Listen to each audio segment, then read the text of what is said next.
Bate naqueles pés lá pra frente pra ver a filmagem. Aqui. Vai, pega.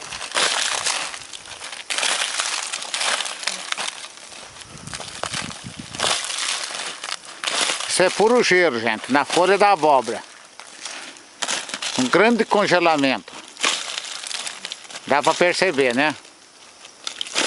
Isso são praticamente 9 horas.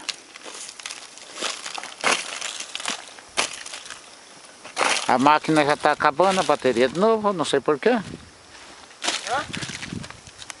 Aqui dá uma abobrinha que dá pra aproveitar. Ela não... Pra nós comer dá pra aproveitar, parece que ela não protegeu. Ah, mas tá cozida já. Aqui é alface nova, ó. E a irrigação ainda está funcionando, mas está com gelo em cima.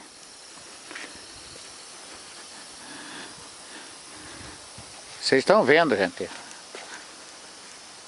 O congelamento com a irrigação. Está sendo irrigado. Vocês estão vendo aqui as poças d'água. Ali as poças d'água e os congelamentos nos canteiros. Ó, isso aqui.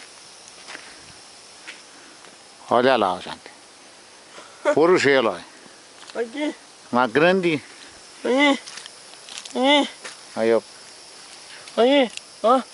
Quebra foi inteira, ó. De gelo. Ó. Esses são os pés de armeirão. Plantio novo. Pezinho de alface. Aí, ó.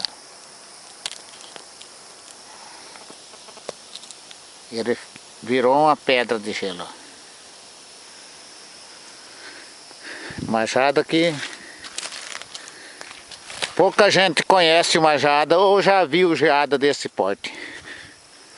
Pouca gente, os mais novos não acreditam.